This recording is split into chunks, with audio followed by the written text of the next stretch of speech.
Chapters ऐसे होते हैं जिनके हाई वेटेज होता है एग्जाम में, तो उन चैप्टर्स को ज़्यादा फोकस करा जाए, और जो चैप्टर्स कम मार्क्स कैरी कर रहे हैं उन पे थोड़ा कम फोकस करना चाहिए। जैसा कि हम लेके चलते हैं, आपका पहला पेपर इंग्लिश का है, उसके बाद साइंस का है, ठीक है। तो इंग्लिश का तो इतना ज़्यादा डिफिकल्ट है। दूसरा सब्जेक्ट है इंग्लिश के बाद साइंस, जो कि आपका 20 फरवरी को है, ठीक है। साइंस में आपको कैसे करना है, देखो साइंस में 3 पार्ट होते हैं, फिजिक्स, केमिस्ट्री और बायोलॉजी, ठीक है। तो फिजिक्स में ज़्यादातर न्यूमेरिकल्स पे फोकस करना है।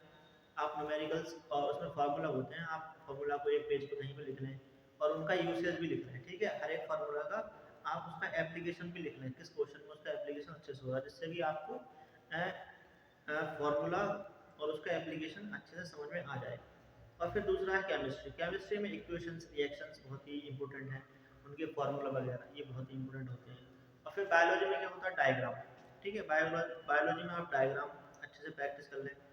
आपको तो पता ही होगा, कुछ बच्चे कम पढ़कर भी ज़्यादा नंबर ले आते हैं। तो भी साइंस में कुछ चैप्टर्स हैं, जैसे कि carbon and it's compounds, light, electricity और हाउ डू ऑर्गेनिजम्स रिप्रोड्यूस। ये 4 चैप्टर्स जो हैं, ये कम से कम 30 से 40 नंबर्स कैरी करके आएंगे पूरे साइंस सब्जेक्ट में।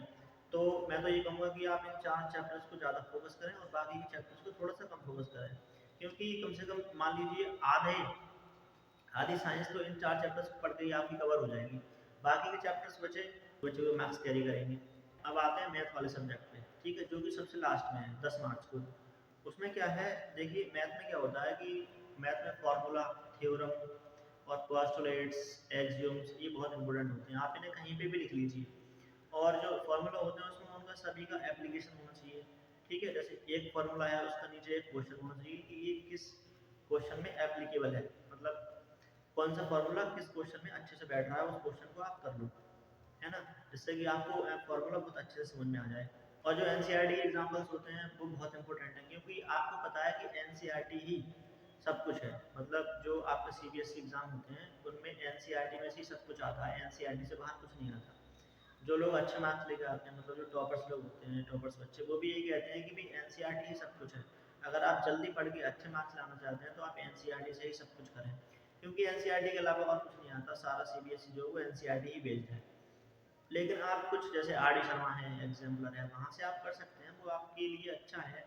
लेकिन पहले आप एनसीईआरटी तो कवर कर लो, उसके बाद आप वो करेंगे तो अच्छा रहेगा। आर डी शर्मा और एग्जाम्पलर पे जब जाएं, उसके बाद जब एनसीईआरटी आप पूरा कंप्लीट कर लें, उसके बाद आप आर डी शर्मा या एग्जाम्पलर उठाएं, तभी आपको बेस्ट रहेगी। पर अभी आपको पता है कि ज़्यादा दिन नहीं बचे एग्जाम के लिए, तो बेस्ट रहेगा कि आप एनसीईआरटी ही कवर करें। सीबीएसई के जो प्रीवियस ईयर क्वेश्चन हैं, 4-5 साल पीछे के क्वेश्चन पेपर हैं सभी सब्जेक्ट के, साइंस, सोशल साइंस, पांचों सब्जेक्ट के, ठीक है, मैथ के, हिंदी, इंग्लिश, उन सभी का आप पेपर ले लीजिए, ठीक है, ईयर वाइज। और उन पेपर में आप देखिए कि जो क्वेश्चंस हैं वो किस टॉपिक पे बेस आ रहे हैं और कौन कौन से क्वेश्चन रिपीट हो रहे हैं, किस टाइप के क्वेश्चन रिपीट हो रहे हैं, आप उन्हें नोट कर लीजिए और उसी अकॉर्डिंग, उसी क्वेश्चंस के अकॉर्डिंग उन टॉपिक्स को आप अच्छे से करिए, उन क्वेश्चंस की प्रैक्टिस करिए। प्रीवियस ईयर क्वेश्चंस को तो जरूर लगाना है, कम से कम 5 से 10 प्रीवियस ईयर क्वेश्चंस आप लगाएंगे, तब आपकी स्पीड और एक्यूरेसी बढ़ेगी, ठीक है। स्पीड और एक्यूरेसी भी बहुत आपकी ज़रूरी है, क्योंकि अगर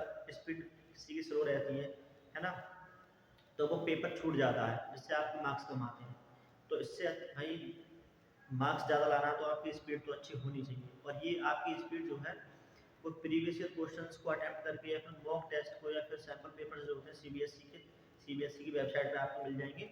सोशल साइंस में क्या होता है, उसमें डेट्स दे रखी हो, डेट बहुत ज़्यादा होती है ना, कुछ इंपॉर्टेंट इवेंट्स होते हैं उन्हें आप हाईलाइट कर लीजिए, और उनके मैप्स, सोशल साइंस में आपको मैप्स भी याद रखने हैं ना, वो बहुत इंपॉर्टेंट होते हैं। तो जो इंपॉर्टेंट चीज़ें हैं वो आप एक जगह मतलब कहीं पे लिख लीजिए, जिससे कि आपको लास्ट टाइम पे देखने में आसानी रहे, जिससे कि आपको पूरी किताब खोलनी ना पड़े। इस वजह से जो इंपॉर्टेंट चीज़ें वो उन्हें अलग लिख लीजिए या फिर हाईलाइट कर लीजिए, तो जिससे कि आपको दोबारा से रिवाइज करने में आसानी रहे। आप रिवाइज नोट से भी कर सकते हैं, आप अपने नोट्स बना सकते हैं, साइंस के चैप्टर वाइज नोट्स बना रखे हैं, टेलीग्राम चैनल पे मैंने अपलोड कर रखे हैं।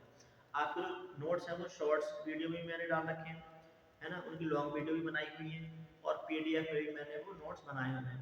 अगर आपको पीडीएफ चाहिए तो आप टेलीग्राम चैनल पे आप जाके ले सकते हैं, टेलीग्राम चैनल की लिंक आपको इस वीडियो में मिल जाएगी।